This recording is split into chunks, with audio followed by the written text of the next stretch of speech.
ناظرین، آج کی اس ویڈیو میں انتخاب کلام میر سے ہی ایک اور غزل چمن میں گل نے جو کل دعوی جمال کیا پڑھیں گے۔ اس کے پہلے ہم لوگوں نے پڑھا تھا مستعار حسن سے اس کے جو نور تھا۔ اس غزل کی لنک آپ کو ڈسکرپشن میں مل جائے گی۔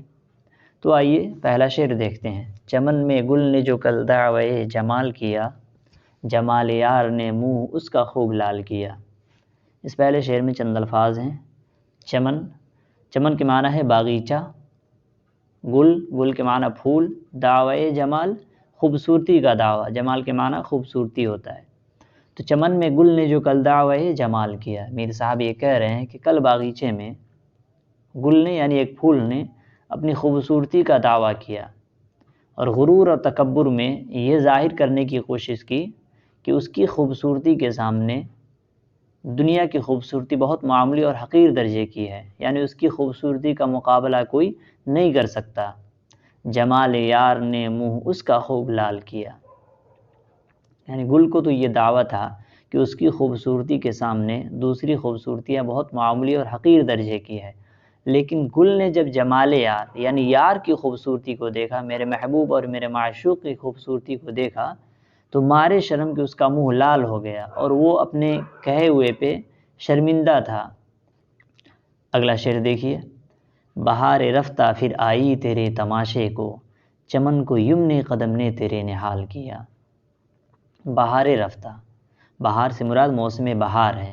رفتہ، رفتن مصدر گزرنا، اسی سے اس مفعول کا صیغہ رفتہ گزرا ہوا۔ بہار رفتہ یعنی ایسا موسم بہار جو گزر چکا ہو۔ بہار رفتہ پھر آئی تیرے تماشے کو۔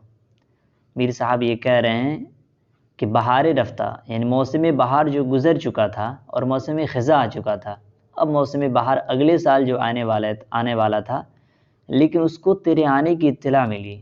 اپنے محبوب کو مخاطب کر کے کہہ رہے ہیں کہ اس کو تیرے آنے کی اطلاع ملی، خبر ملی، تو وہ فوراً پلٹ آیا، واپس آ گیا تیرے تماشے کو یعنی تیرے دیدار کو، تجھ کو دیکھنے کے لیے، تجھ سے ملنے کے لیے موسم بہار جو گزر چکا تھا واپس چلا آیا۔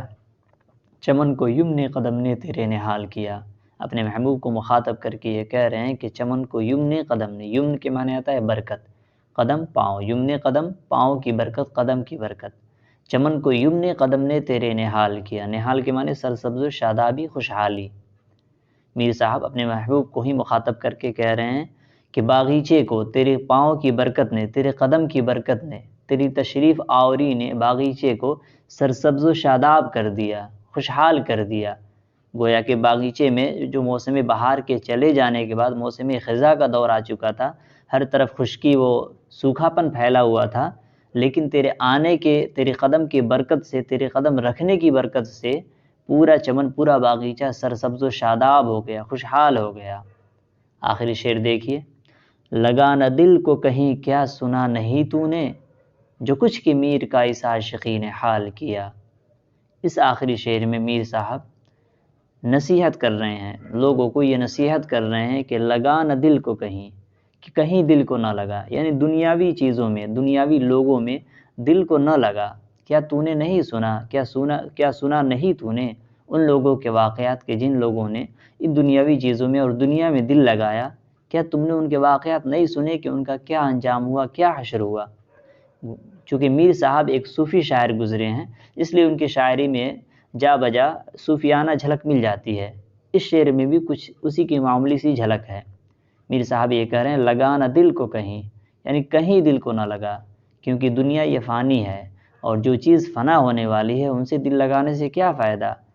جو چیز باقی رہنے والی ہے وہ اللہ کی ذات ہے۔ اگر دل لگانا ہی ہے تو اللہ سے لگاؤ، دنیا میں کسی سے دل نہ لگاؤ۔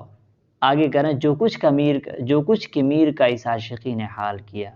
اپنے آپ کو مخاطب کر کے یہ کہہ رہے ہیں کہ جو کچھ یعنی دنیا سے دل لگانے کا نتیجہ کیا ہوتا ہے تم مجھے دیکھ سکتے ہو کہ میری جو حالت ہے اسی کا ایک نتیجہ ہے کہ میں نے بھی دنیا سے دل لگایا، دنیا سے محبت کی، جس کے نتیجے میں میں در بدر کی ٹھوکریں کھا رہا ہوں، ادھر ادھر مارا پھرتا ہوں، تو اسی عاشقی اور اسی عشق کا نتیجہ ہے، اسی دنیا سے دل لگانے کا نتیجہ ہے۔